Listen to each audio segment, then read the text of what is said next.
શ્રીમદ ભાગવતમ સ્કંદ 1 અધ્યાય 13 ધૃતરાષ્ટ્રનો ગૃહત્યાગ શ્લોક સંખ્યા 56 ધ્વસ્તમાયા ગુણોદર્કો નિરુદ્ધ કરણાશય નિવર્તિતાખિલાહાર આસ્તે સ્થાણો રિવાચલ તસ્યાંતરાયો મૈવ ભાવો સંન્યાસ્તાખિલ કર્મણઃ।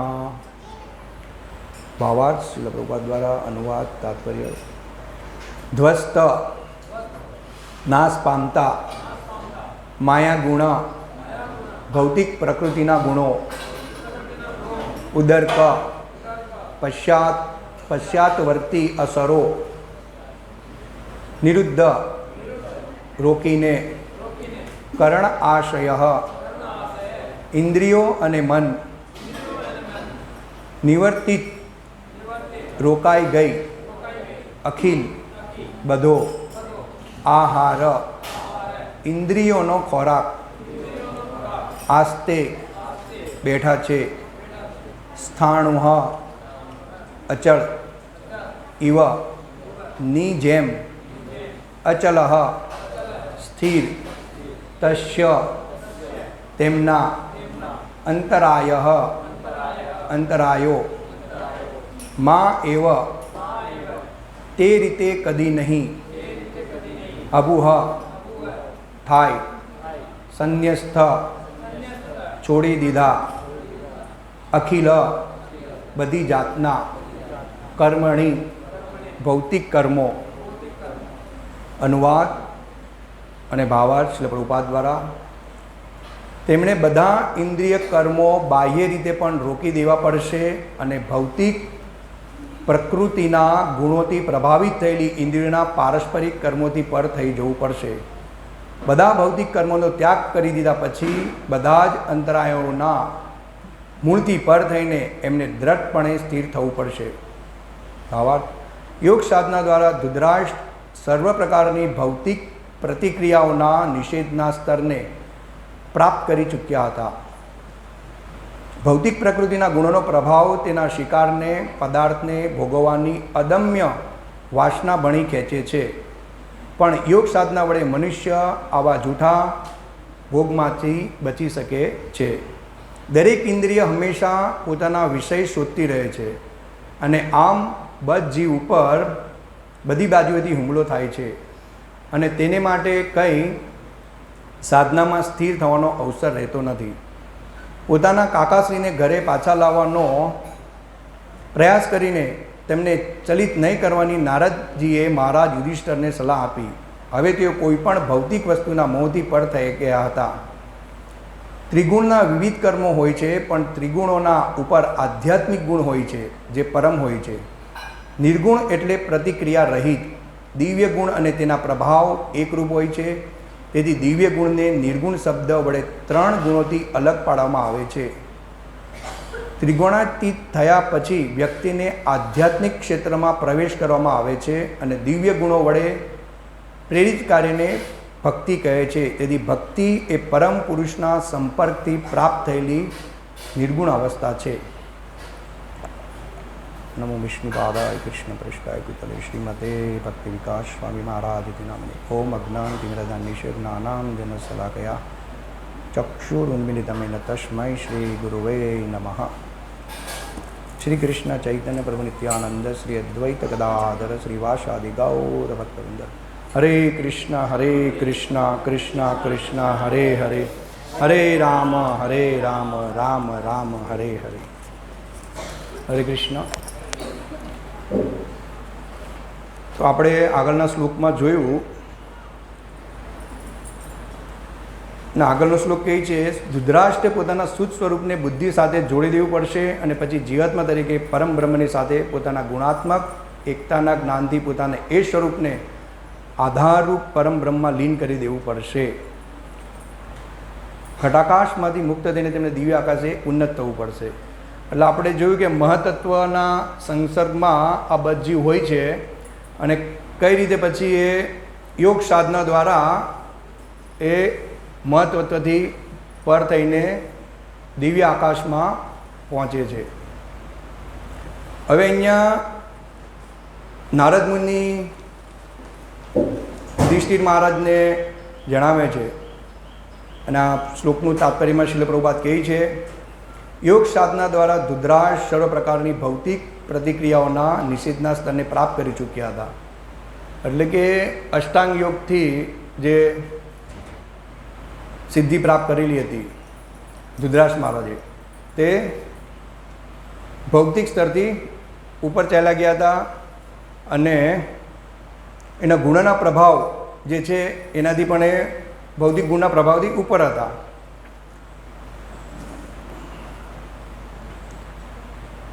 અને યુધિષ્ઠિર મહારાજ ધૃતરાષ્ટ્ર મહારાજને પાછા લાવવાનું વિચારી રહ્યા છે. આ શ્લોકમાં એમ કહે છે અને નારદજી એમને ના પાડે છે. પણ યોગ સાધના વડે મનુષ્ય આવા જૂઠા ભોગમાંથી બચી શકે છે. દરેક ઇન્દ્રિય હંમેશા પોતાનો વિષય શોધતી રહે છે અને આમ બધ જીવ ઉપર બધી બાજુએથી હુમલો થાય છે અને તેને માટે કોઈ સાધનામાં સ્થિર થવાનો અવસર રહેતો નથી. પોતાના કાકાશ્રીને ઘરે પાછા લાવવાનો પ્રયાસ કરીને તેમને ચલિત નહીં કરવાની નારદજીએ મહારાજ યુધિષ્ઠિરને સલાહ આપી. તો એ સલાહ કેમ આપે છે? નારદ મુનિ જાણે છે, આગળ પણ આપણે જોયું બધું. અને અહીંયા કહે છે કે દરેક ઇન્દ્રિયો હંમેશા પોતાના વિષય શોધતી રહે છે. એટલે આ જ્ઞાનેન્દ્રિયો છે અને એના વિષયો છે ત્વચા, આંખ, જીભ, નાક, કાન, એના વિષય છે સ્પર્શ, રૂપ, સ્વાદ, ગંધ. તો જો પાછા એ લેવલ પર ધૃતરાષ્ટ્ર મહારાજ ગયા છે અને અહીંયા જે વિદુરજીએ મહેનત કરી છે એની પાછળ, એને ભૌતિક ભોગમાંથી એ લોકો હતા ધૃતરાષ્ટ્ર મહારાજ મહેલમાં, અને કીધું કે હવે તમે આ લોકોના ટુકડા પર પડી રહ્યા છો, હવે તમે બહાર નીકળો. તો આ જ્ઞાન સમજાવીને પછી ધૃતરાષ્ટ્ર મહારાજ એમની ધર્મપત્ની સાથે અને વિદુર મહારાજ સાથે નીકળી જાય છે અને અષ્ટાંગ યોગની તૈયારી કરે છે. કે હવે આ ભૌતિક જગતમાંથી કઈ રીતના બહાર નીકળવું. અને યુધિષ્ઠિર મહારાજ વિચલિત થાય છે કે મારા કાકાશ્રીનું શું થશે, ખાવાનું મળશે નહીં મળશે, કેવીની હાલત થશે. અને નારદ મુનિ એટલે માટે અહીંયા સમજાવે છે કે ચાલ્યા ગયા છે ને હવે ભૌતિક ગુણોથી પર થઈ ગયા છે, હવે તમે એને પાછા બોલાવવાની કોશિશ નહીં કરો એમ. કારણ કે જો તમે પાછા બોલાવશો તો ઇન્દ્રિયના જે વિષય છે તો અહીંયા શીલ પ્રભુપાદ લખે છે આ તાત્પર્યમાં કે બધી બાજુથી હુમલો થાય છે. સ્પર્શ, ગંધ, આંખ એટલે કે આપણે દર્શન કરવા. તો જ્યાં ઇન્દ્રિયના વિષયો છે તો એના પર માયા કઈ રીતે એટેક કરે છે એ નારદ મુનિ જાણતા હતા, યુધિષ્ઠિર મહારાજ પણ જાણતા હતા. છતાં પણ નારદ મુનિ અહીંયા બતાવે છે અને આ શ્લોક આપણને સમજાય છે કે આ ભૌતિક જગતમાં આ જે ઇન્દ્રિયના વિષયો છે તે આપણા પર કઈ રીતે હુમલો કરે છે. આપણે અત્યારે જઈએ છીએ ડિસ્ટ્રીબ્યુશનમાં, આપણે જોઈએ છીએ. તો અત્યારે અમે ગયેલા હતા તો કે અમે સ્વામિનારાયણનું ધૂન સાંભળતા જ રહીએ છીએ. તો મને કે જુઓ એમ કે, તો મને કે સારું, એ બાને ઘરમાં તો જોવા મળે. મને કે સારું અમે આવીએ છીએ, જોવા દો એમ. તો ટીવી મૂકેલું હતું ને એ ચાલ્યા કરતું હતું. તો કહેવાનો ભાવાર્થ એ છે કે એ ટીવીમાં મંત્ર મૂકે છે પણ એની સાથે બીજા પણ વિષયો અંદર છે. તો મેં એને સમજાવ્યું કે આ તમે મૂકેલું છે ખરું, પણ આ તમે સાંભળો છો, પણ આની સાથે તમે બીજું પણ સાથે જોઈ રહ્યા છો, મૂવી છે, આ છે, તે છે. તો આમાં તમારું મન આમાં લાગશે નહીં. તમે કહ્યું કે અમે સ્વામિનારાયણમાં છીએ, અમે આ બધું વાંચીએ છીએ, પણ અમે જે તમને આપી રહ્યા છે તેમાં તત્વજ્ઞાન છે. અને સ્વામિનારાયણ પણ તમને આપી ગયેલા હતા ભગવદ્ ગીતાનું જ્ઞાન કે ભાઈ ભાગવતમનો 10મો સ્કંદ વાંચવો જોઈએ. જેના ડાબા પડખે રાધારાણી જે મારા આરાધ્ય છે, એમણે કે આ બધું અત્યારે સાઈડ પર ચાલ્યું ગયું છે, તમે આને વાંચો, લો એકાદું એમ. તો પણ એમને એમ એ પાછા બારના પાસે ચાલ્યા જાય છે, અમે અંદર છીએ. એટલે અમને એમ કહેવા માંગે છે કે તમે બહાર નીકળો એમ. તો આવી પ્રબળ છે ઇન્દ્રિયો, છતાં પણ એને કૃષ્ણ બુક લીધી. તો ઇન્દ્રિયો જે છે તે હંમેશા આપણે ભક્તોના સંગમાં નથી રહેતા, અને દરેક તરફથી હુમલો કરે છે. આજે આપણે રવિવાર છે, બધા ભેગા થયેલા છે, તો જેટલો આપણને ભક્તોના સંગ મળેલો છે ત્યાં સુધી આપણે ઇન્દ્રિયોને થોડીક વશ કરી શકીએ છીએ, હા, આધ્યાત્મિક ઉન્નતિ માટે. અને જેવા અહીંયાથી આપણે વિખૂટા પડીશું ભક્તોના સંગમાંથી, એટલે દરેક ઇન્દ્રિયો આપણા પર હુમલો કરશે. હા, એટલે હુમલો કઈ રીતે કરે છે તે આપણે વિચારવાનું છે કે આ ઇન્દ્રિયો આપણા પર હુમલો કઈ રીતે કરે તેનો અનુભવ કરવાનો છે. આપણે જોઈ નથી શકતા ઇન્દ્રિયો હુમલો કઈ રીતે, તે આપણે સાધુ ગુરુ શાસ્ત્રો દ્વારા અહીંયા જે સમજાવે છે તે પ્રમાણે આપણે એનો અનુભવ કરી શકીએ છીએ કે આપણને આ કઈ રીતે હુમલો કરે છે ને કઈ રીતે આપણે આધ્યાત્મિક માર્ગથી દૂર થતા રહીએ છીએ. જે રીતના અહીંયાથી આપણે ઘરે ગયા પછી માનો કે આપણે કામે લાગી ગયા, હા, ભૌતિક કામમાં કમાવામાં છે, કોઈ બીજી પ્રવૃત્તિમાં લાગી ગયેલા છે, હા, કોઈ લગ્ન સિઝન છે તેમાં લાગ્યા છે, કોઈ ઘર બાંધવામાં લાગેલા છે. યાની કે આ ઇન્દ્રિયો આપણને ભૌતિક ઇન્દ્રિયો એ દર્શાવે છે કે તમને આમાં સુખ છે. કારણ કે ભગવાનથી દ્વેષ કરીને આપણે આ જગતમાં આવેલા છે સ્વામી તત્વ જમાવવા માટે કે ભાઈ હું ભોગતા છું, અને આપણને આ ભૌતિક જગતમાં નાખ્યા છે. એટલે જે ભૌતિક જગતનું જે આ આવરણ છે, આ જે મહતત્વની અંદર આપણને નાખ્યા છે તે 3 ગુણોથી આવરિત છે. અને 3 ગુણો પણ આપણને ફોર્સ કરે છે ઇન્દ્રિય તૃપ્તિ માટે. હા, અને ખરેખર જીવનો ઉદ્દેશ્ય છે અતોસો બ્રહ્મ જિજ્ઞાસા. હા, કે હું કોણ છું, ક્યાંથી આવ્યો છું, ભગવાન સાથે મારો શું સંબંધ છે. હા, બીજું અહીંયા શ્લોક એ સમજાવે છે કે અમુક સમય પછી, જેમ 50 વર્ષ પછી રાજાઓ પોતાનું રાજ્ય ત્યજીને વન તરફ ચાલ્યા જતા હતા. હા, એનું કારણ એ છે કે જો એ ગ્રહસ્થમાં રહી છે તો ઇન્દ્રિયો એટલી પ્રબળ છે જે હુમલો કરે છે, તો ગ્રહસ્થ આશ્રમમાં રહીને આપણે ભગવાનની ભક્તિ કરી શકીએ છીએ. પણ જે અંત સમય છે, અંતકાલે ચ મામેમમ સ્મરણ મુક્તા કલેવરમ, તો ગ્રસ્ત જીવનમાં આપણે રહીને આગળ પોસિબલ હતું, અત્યારે આ કળિયુગમાં પોસિબલ નથી કે આપણે વનમાં ચાલ્યા જઈએ અને ત્યાં ભગવાનનું ધ્યાન ધરીએ. પણ શીલ પ્રભુપાદે આપણને રસ્તો આપ્યો છે કે જે લોકો વનમાં આ સાધના કરતા હતા, સંપૂર્ણ બધું ત્યજી દઈને, ઘર પરિવારથી દૂર થઈને, જે ઇન્દ્રિયો આપણને એટેક કરશે તો એનાથી દૂર રહીને આપણે ભગવાનનું સ્મરણ કરીએ. એવી રીતના શીલ પ્રભુપાદે આપણને આપ્યું છે કે ભાઈ અહીંયા આપણે આવીએ છીએ, આપણો ડેઇલી કાર્યક્રમ ઘરે પણ થાય છે, સેન્ટરમાં પણ થાય છે. પણ અમુક ઉંમર પછી જે રીતના વિદુર મહારાજ કહે છે કે હવે તમે બહુ થઈ ગયું, હવે આ ટુકડા પર નહીં પડો. હા, જુદાસ મહારાજ અંધ હતા પણ અજ્ઞાન પણ હતા. ભગવાન કૃષ્ણની સમક્ષ કેટલી વાર જાય છે, હા, સમજાવે છે કે ભાઈ પાંડવને તમે 6 ગામ આપી દો, થોડીક જમીન આપી દો, તો પણ પુત્ર મોહમાં એટલા બધા એ હોય છે કે એને કંઈ દેખાતું નથી, આટલા અજ્ઞાન હતા. હા, તો આપણને આજે જેમ જેમ આપણે મૃત્યુની નજીક જઈએ છીએ, જેમ જેમ આપણી ઉંમર વધતી જાય છે, પછી એક આપણે નિશ્ચય કરવો જોઈએ કે વધારે સમય આપણો ભક્તિમાં જાય. આ શ્લોક બહુ પરફેક્ટ પ્રભુપાદે કીધું. અત્યારે આપણે અહીંયા સમય નથી આપી શકતા, પણ અનુભવ આપણે કરી શકીએ છીએ. દરેકને અનુભવ થતો હશે કે ભાઈ સેન્ટર પર સેવા છે, ઉત્સવની સેવા છે, કે મંગલા આરતી થાય છે, પણ આપણી સાધના એટલી પ્રોપર નથી, આપણું શું કહે જ્ઞાન એટલું છે, પણ છતાં પણ આપણે એ જ્ઞાનને ઇગ્નોર કરી રહ્યા છે, જેથી કરીને આપણે આને ગંભીરતાથી નથી લઈ શકતા. જો ગંભીરતાથી આપણે લેતા હોય, ભક્તો લે છે એમ નથી કહેતા, પણ ઇન્દ્રિયના વશમાં છે હજી પણ, કે સવારના વહેલા ઉઠવું, સેન્ટરે જવું, એટલું સરસ આપણને સેન્ટર મળેલું છે, ભક્તોના સંઘમાં મંગલા આરતી થાય છે, તુલસી આરતી થાય છે, નરસિંહ સ્તુતિ, ગુરુ આરતી, પ્રસાદ, આ 5 કલાક જે આપણે ઘરે સમય આપી રહ્યા છે. હું પણ મંગલા આરતી કરતો હતો ઘરે, પણ હું એકલો જ કરતો હતો.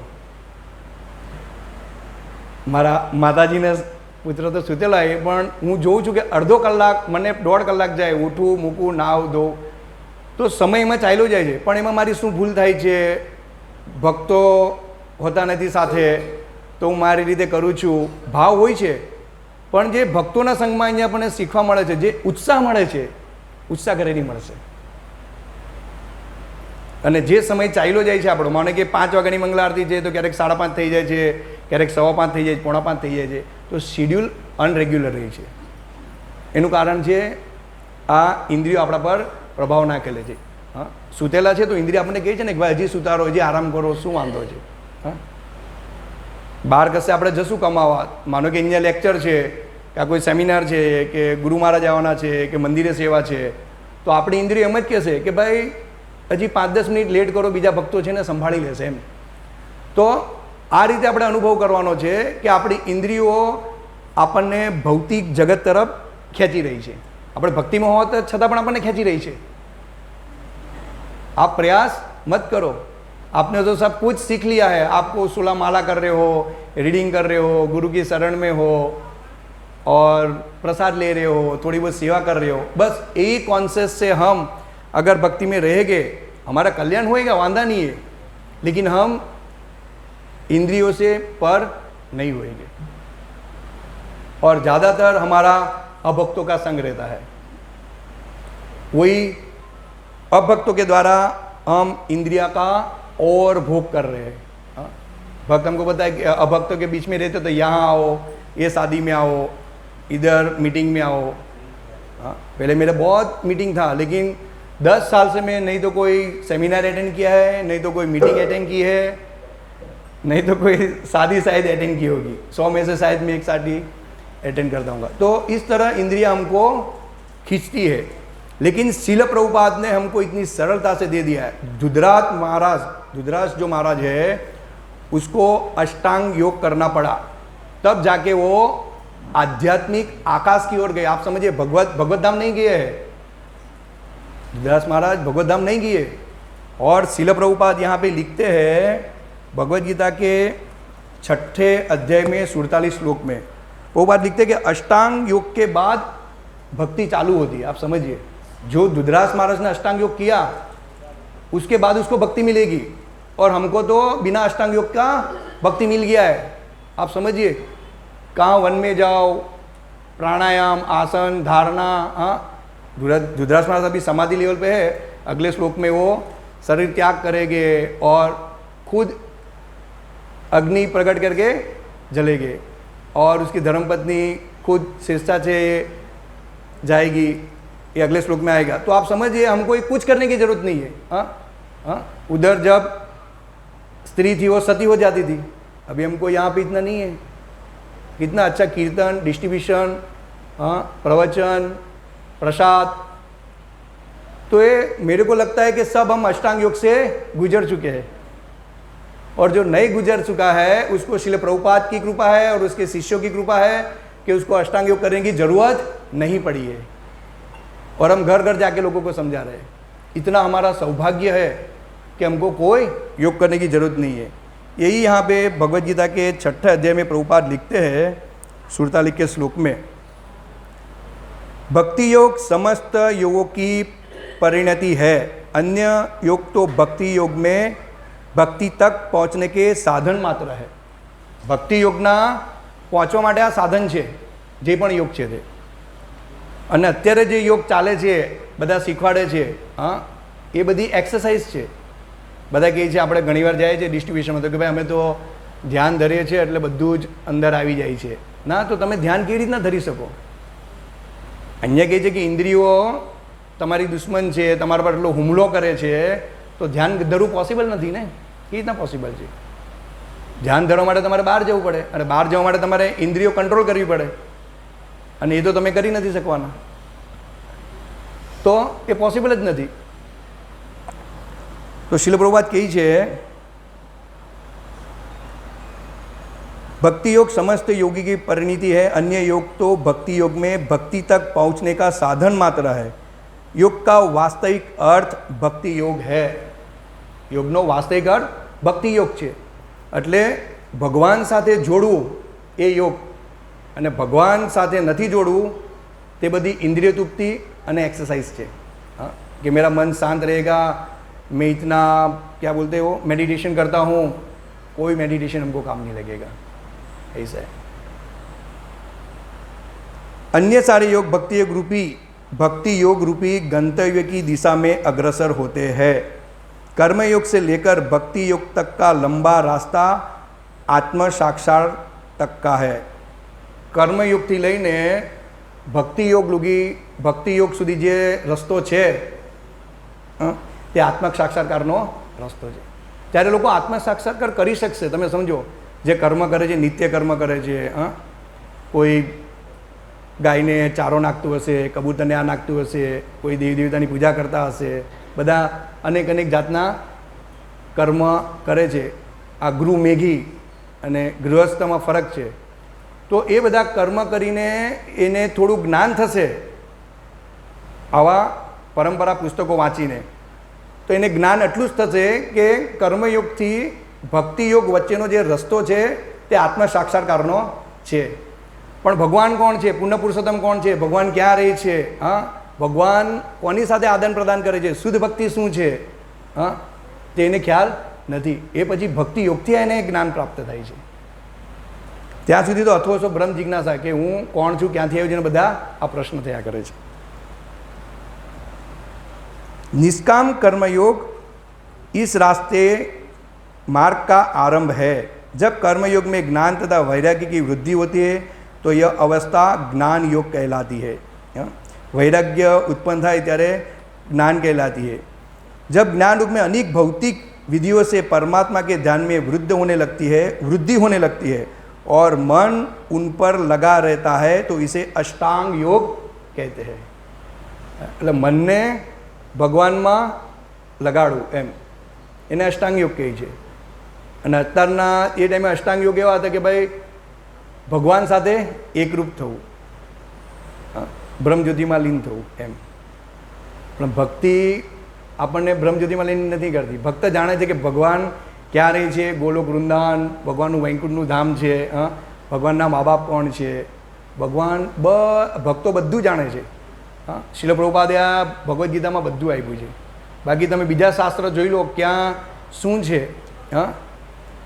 ભગવાન કોણ છે, એના મા બાપ કોણ છે, કોઈની પાસે આ નોલેજ નથી। એ સરસ આમાં આ જ્ઞાન આપ્યું છે। અને અષ્ટાંગ યોગ આ છે મન ઉપર काबू करवो और भगवान में लगाड़ो। इस अष्टांगों को पार करने पर जब मनुष्य श्री भगवान कृष्ण के निकट पहुंचता है तो यह भक्ति योग कहलाता है। आ अष्टांग योग द्वारा पछी ये भगवान ने जाने छे, भगवान कृष्ण ने, अने भगवान कृष्ण ने निकट जाय छे त्यारे एने भक्ति योग कहेवाय छे। अने आपणने बधाने मळी गई छे। भक्ति योग आपणने एकदम सरलताथी मळी गयो छे अने एनो उपयोग आपणे कदाच 10% करता, तमे करता हशो वधारे, पण हूँ जाणुं छुं त्यां सुधी हूँ 10% करतो छुं। कारण के आ एवी परिस्थिति छे अत्यारे आपणी, अने मृत्यु कई क्षणे आवशे एनी कोई गेरंटी नथी।